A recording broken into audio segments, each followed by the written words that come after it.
어르신, 오늘 아침에도 냉장고 문을 여셨습니까? 그 익숙한 손길로 하얀 요거트 컵을 꺼내셨습니까? 매일 아침 한결같이 챙겨 드시는 그 작은 컵 하나, 건강을 지키겠다는 마음으로, 장을 살리겠다는 정성으로 하루도 빠짐없이 드셔온 바로 그 요거트 말입니다. 그런데 오늘 저는 어르신께 한 가지 불편한 진실을 꼭 말씀드려야 합니다. 미국에서 6,500명이 넘는 사람들을 무려 10년간 추적 관찰한 대규모 연구가 있습니다.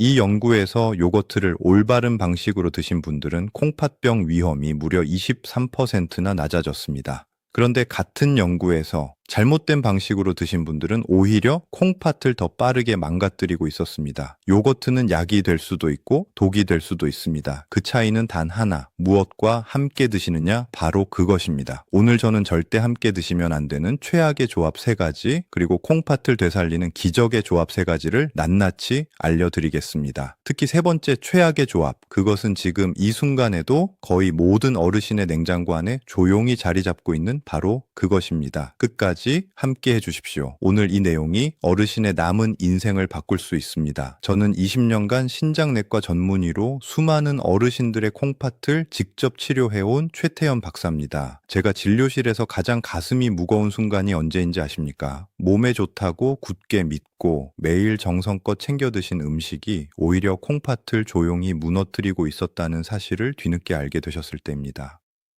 그 눈물 앞에서 저는 의사로서 그리고 한 사람으로서 정말 마음이 무거웠습니다. 오늘 본론에 들어가기 전에 한 가지만 먼저 말씀드리겠습니다. 60년, 70년을 한결같이 밥을 지어온 오래된 뚝배기를 생각해 보십시오. 겉은 여전히 단단해 보이지만 안쪽 유약은 이미 많이 닳아 있습니다. 거기에 무엇을 담느냐에 따라 뚝배기는 더 오래 쓸 수도 있고 더 빨리 금이 갈 수도 있습니다. 어르신의 콩팥이 바로 그런 상태입니다. 젊었을 때와 비교해 사구체 기능이 절반 가까이 떨어져 있습니다. 그리고 그 콩팥은 혼자 일하지 않습니다. 장과 콩팥은 하나의 팀으로 연결되어 있습니다. 장 속 유익균이 건강하면 독소가 혈액으로 넘어오기 전에 먼저 걸러집니다. 그러면 콩팥의 부담이 절반으로 줄어듭니다. 요거트 속 유산균이 콩팥 건강과 직결되는 이유가 바로 여기에 있습니다. 어르신, 아침에 일어나셨을 때 얼굴이나 손발이 부어 있거나 소변에 거품이 생기거나 밤에 소변 때문에 2번 이상 깨신 적이 있으십니까? 그것은 콩팥이 어르신께 보내는 조용하지만 간절한 신호일 수 있습니다. 지금부터 말씀드리는 내용이 그 신호에 응답하는 가장 확실한 첫걸음이 될 것입니다. 첫 번째, 최악의 조합입니다. 아침 식탁을 한번 떠올려 보십시오. 냉장고에서 하얀 요거트 컵을 꺼내고 바나나 하나를 집어 껍질을 벗겨 송송 썰어 올립니다. 보기만 해도 건강해 보이는 그 그림. 많은 어르신들이 이것을 완벽한 아침 식사라고 자신하십니다. 그런데 오늘 저는 그 그림을 바꿔드려야 합니다. 요거트 한 컵에는 칼륨이 약 200mg 들어있습니다. 바나나 한 개에는 490mg이 넘는 칼륨이 들어있습니다. 이 2가지를 함께 드시는 순간 아침 한 끼에만 칼륨을 600mg 이상 섭취하게 됩니다. 콩팥이 약해진 어르신께 하루에 허용되는 칼륨의 양은 2000mg 이하입니다. 그런데 아침 한 끼만으로 그 30%를 이미 넘겨버리는 것입니다. 젊고 건강한 콩팥이라면 이 정도 칼륨은 소변으로 쉽게 내보냅니다. 문제는 어르신의 콩팥입니다. 수십 년을 쉬지 않고 일해온 콩팥은 칼륨을 걸러내는 힘이 이미 많이 약해져 있습니다. 걸러내지 못한 칼륨은 혈액 속에 그대로 쌓입니다. 칼륨이 하는 일이 무엇인지 아십니까? 칼륨은 심장 박동을 만들어내는 전기 신호를 조절하는 물질입니다. 마치 심장의 지휘자 같은 역할입니다. 그런데 이 지휘자가 너무 많아지면 어떻게 될까요? 심장 박동이 불규칙해지고 심한 경우에는 심장이 갑자기 멈출 수도 있습니다. 의학적으로 이것을 고칼륨 혈증이라고 합니다. 가장 무서운 점은 증상이 나타나기 전까지는 아무런 느낌이 없다는 것입니다. 실제로 제가 진료했던 72살 홍재원 어르신이 바로 그런 경우였습니다. 어르신은 매일 아침 요거트에 바나나를 넣어 드셨습니다. 몸에 좋은 것만 골라 드신다고 자신하셨던 분입니다. 그런데 어느 날부터 밤마다 다리에 쥐가 나고 낮에도 이유 없이 몸이 무겁고 피곤하셨습니다. 병원에 오셔서 혈액 검사를 해보니 혈중 칼륨 수치가 위험 수준까지 올라가 있었습니다. 어르신은 제 손을 잡고 말씀하셨습니다. 원장님, 저는 정말 좋은 것만 먹었는데 왜 이런 일이 생깁니까? 그 말씀에 저는 한동안 아무 말도 드릴 수가 없었습니다. 혹시 밤에 이유 없이 다리에 쥐가 나거나 낮에 까닭 모를 피로감이 드십니까? 그것이 혈중 칼륨이 높아지고 있다는 신호일 수 있습니다. 바나나 대신 드실 수 있는 것이 있습니다. 사과나 딸기입니다. 사과 한 개의 칼륨은 바나나의 절반도 되지 않습니다. 게다가 항산화 성분까지 들어있어 콩팥 세포를 보호하는 데도 도움이 됩니다. 딸기 역시 칼륨이 낮고 항산화 성분이 풍부해 콩팥에 부담을 주지 않으면서 달콤함을 즐길 수 있는 좋은 선택입니다. 요거트를 드시는 날 바나나는 냉장고에서 쉬게 해주십시오. 이것이 어르신의 심장과 콩팥을 동시에 지키는 가장 간단한 첫 번째 처방입니다. 두 번째 최악의 조합입니다. 어르신, 한 가지 여쭤보겠습니다. 건강한 식사라고 하면 어떤 그림이 떠오르십니까? 혹시 요거트 한 컵 옆에 시금치나물 한 접시, 이런 그림이 떠오르지는 않으셨습니까? 단백질에 철분까지 완벽한 조합처럼 보입니다. 그런데 오늘 제가 드리는 말씀은 그 상식을 조금 바꿔 드릴 것입니다. 시금치는 채소 중에서 옥살산이 가장 많이 들어있는 식품 중 하나입니다. 옥살산은 그 자체로는 문제가 없습니다. 그런데 이 옥살산이 혈액 속으로 흡수된 뒤 콩팥을 통과할 때 거기서 칼슘과 만나면 물에 녹지 않는 수산칼슘이라는 찌꺼기가 만들어집니다. 이것이 바로 콩팥 결석의 정체입니다. 유리 조각처럼 날카롭고 딱딱한 이 결정체가 콩팥 안에서 긁히고 쌓이는 것입니다. 여기서 중요한 진실이 하나 있습니다. 요거트 속 칼슘은 오히려 옥살산의 피해를 막아줄 수 있습니다. 칼슘이 장 속에서 옥살산과 먼저 결합하면 옥살산이 혈액으로 흡수되기 전에 대변으로 빠져나갑니다. 콩팥까지 도달하는 옥살산의 양이 줄어드는 것입니다. 이것이 요거트와 시금치를 함께 먹는 것이 반드시 나쁜 것만은 아닌 이유입니다. 그렇다면 문제는 무엇입니까? 문제는 방법입니다. 어르신들이 흔히 하시는 실수가 두 가지 있습니다. 첫 번째 실수는 시금치를 익히지 않고 생으로 드시는 것입니다.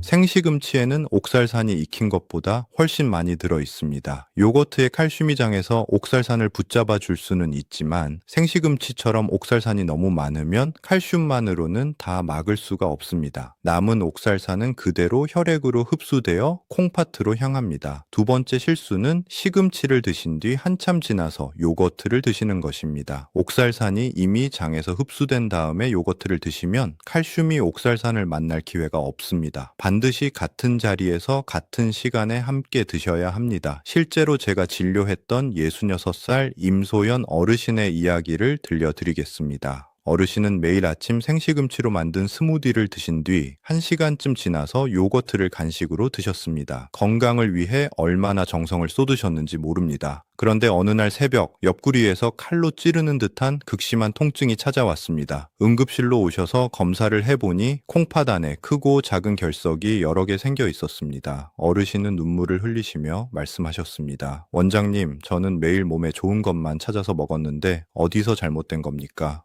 저는 그 말씀을 들으며 올바른 방법을 미리 알려드리지 못한 것이 너무나 안타까웠습니다. 올바른 방법은 이렇습니다. 시금치는 반드시 끓는 물에 데쳐서 드십시오. 데치면 옥살산이 상당량 물속으로 빠져나갑니다. 그리고 데친 시금치를 드실 때 요거트를 반드시 함께 드십시오. 시간 차이를 두지 마십시오. 장 속에서 칼슘과 옥살산이 만나야 콩팥을 지킬 수 있습니다. 콩팥 기능이 이미 많이 약해지신 어르신께는 시금치 자체를 줄이시는 것이 가장 안전한 방법입니다. 세 번째 최악의 조합입니다. 20년 진료를 하면서 제가 가장 안타깝게 기억하는 장면이 하나 있습니다. 고기도 끊으셨습니다. 짠 음식도 멀리 하셨습니다. 매일 아침 요거트를 정성껏 챙겨 드셨습니다. 그런데 석 달 뒤 병원을 찾아오신 어르신의 콩팥 수치는 오히려 더 나빠져 있었습니다. 어르신은 가슴을 치며 말씀하셨습니다. 원장님, 저는 정말 몸 생각해서 먹었는데 왜 이렇습니까?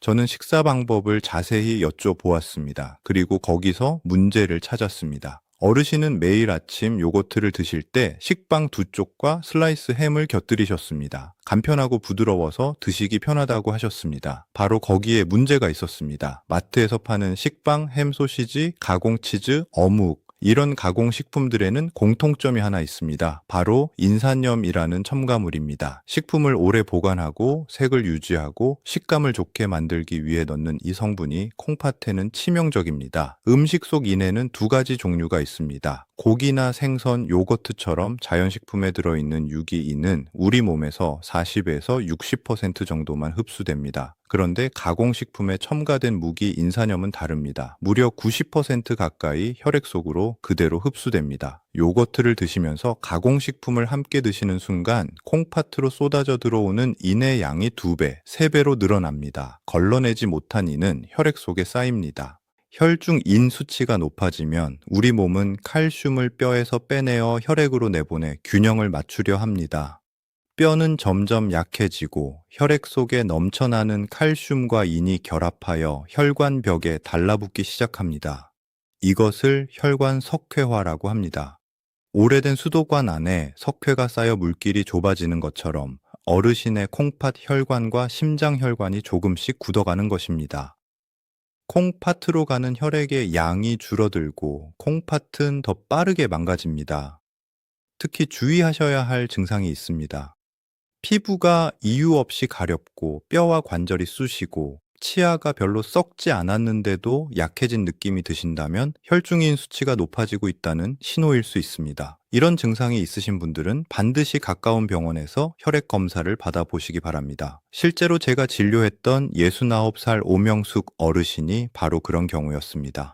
어르신은 요거트를 매일 드셨지만 늘 식빵과 슬라이스 햄, 가공 치즈와 함께 드셨습니다. 8개월 뒤 검사에서 혈중인 수치가 위험 수준까지 올라가 있었고 혈관 검사에서 콩팥으로 가는 혈관에 석회화가 시작된 것이 확인되었습니다. 몸에 좋다고 믿었던 요거트가 문제가 아니라 그 옆에 늘 놓여있던 가공식품이 조용히 혈관을 굳히고 있었던 것입니다. 내일 아침부터 당장 바꾸실 수 있습니다. 요거트 옆에 있는 식빵과 햄 대신 삶은 달걀 하나와 작은 사과 한 조각을 올려보십시오. 콩팥이 처리해야 할 짐이 한결 가벼워집니다. 나쁜 것을 모두 걷어냈다면 이제는 요거트와 함께 콩팥을 되살리는 기적의 조합을 만나보실 차례입니다. 첫 번째 기적의 조합입니다. 하얀 요거트 위에 보라빛 블루베리를 한 줌 올린 모습을 상상해 보십시오. 보기에도 아름답지만 이 소박한 한 그릇이 어르신의 콩팥 세포를 지키는 가장 강력한 천연 처방입니다. 블루베리의 짙은 보라빛은 그냥 만들어진 색이 아닙니다. 안토시아닌이라는 강력한 항산화 성분이 만들어내는 색입니다. 이 안토시아닌은 콩팥 세포를 공격하는 산화 스트레스와 만성 염증을 가라앉히는 역할을 합니다. 콩팥이 약해진 어르신들은 대부분 콩팥 안에 만성적인 염증이 조용히 자리 잡고 있습니다. 증상이 없어서 모르실 뿐입니다. 블루베리는 바로 그 보이지 않는 불을 꺼주는 소방수 역할을 합니다. 요거트 속 유산균과 블루베리의 식이섬유가 만나면 훨씬 더 큰 효과가 생깁니다. 유산균은 장 속 유익균을 늘리고 블루베리의 식이섬유는 그 유익균이 잘 자랄 수 있는 환경을 만들어줍니다. 장 속 유익균이 늘어나면 독소가 혈액으로 넘어오기 전에 먼저 걸러집니다. 블루베리는 칼륨도 낮습니다. 한 컵에 약 100bc/mg으로 바나나의 4분의 1 수준입니다. 콩팥이 약해진 어르신도 부담 없이 드실 수 있는 몇 안 되는 과일 중 하나입니다.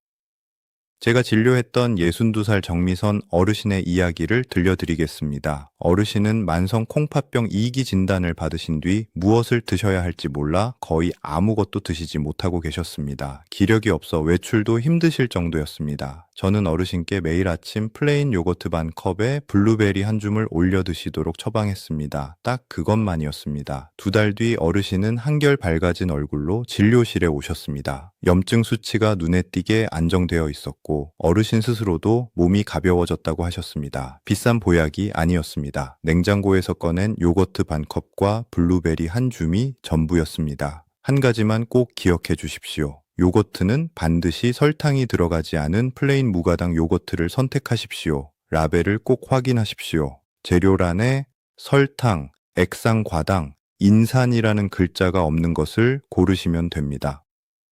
두 번째 기적의 조합입니다. 혹시 이런 생각을 해보신 적 있으십니까? 콩팥이 나빠질까봐 단백질을 줄이셨는데 오히려 몸이 더 약해지고 기운이 없어지신 적이 있으십니까? 다리 힘이 빠지고 계단 오르기가 예전보다 훨씬 힘드셨습니까?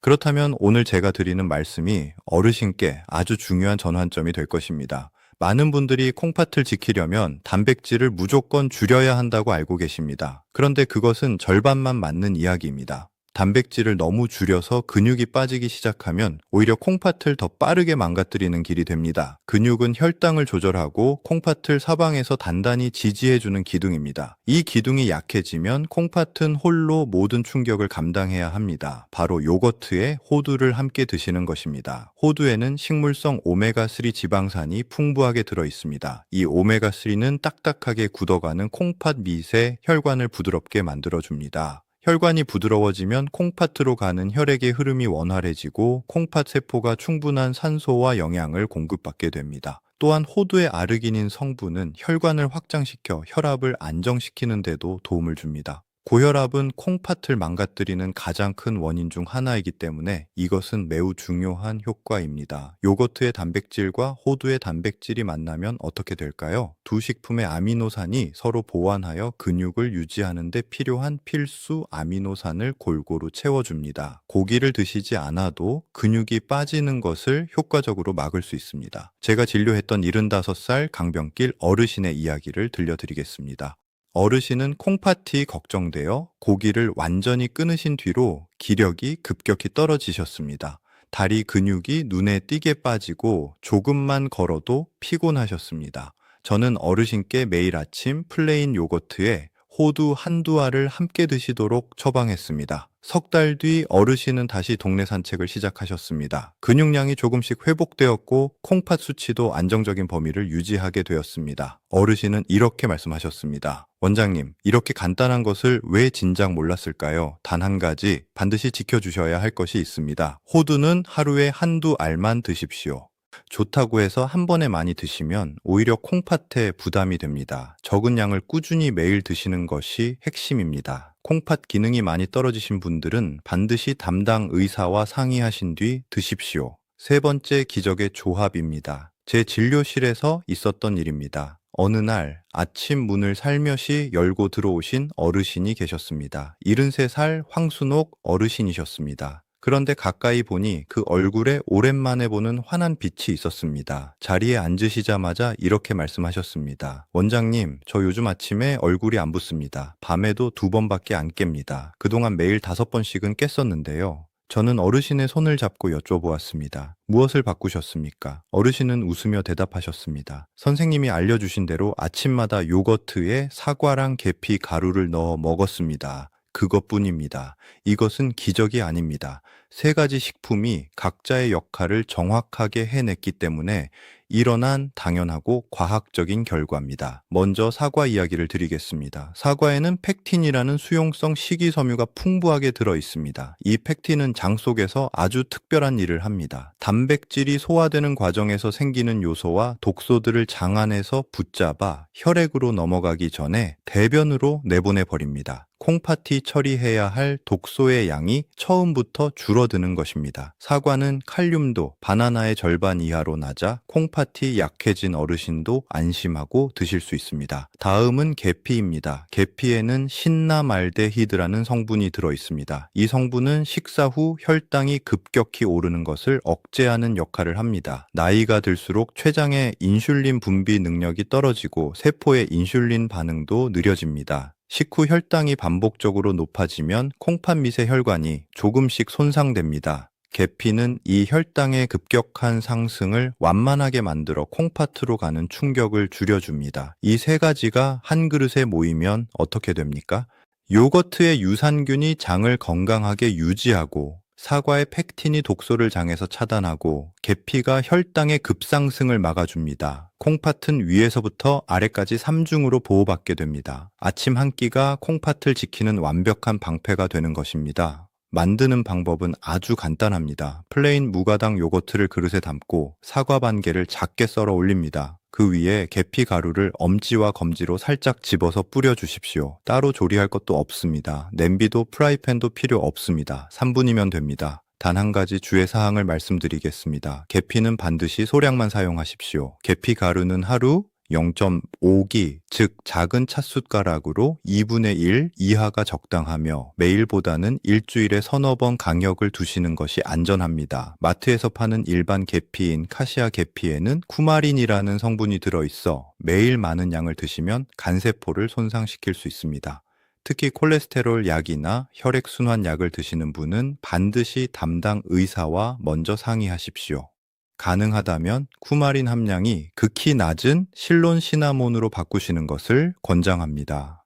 이제 오늘의 마지막 이야기를 드릴 차례입니다. 오늘 어르신과 함께 나눈 모든 이야기를 마음속에 단단히 새겨두십시오.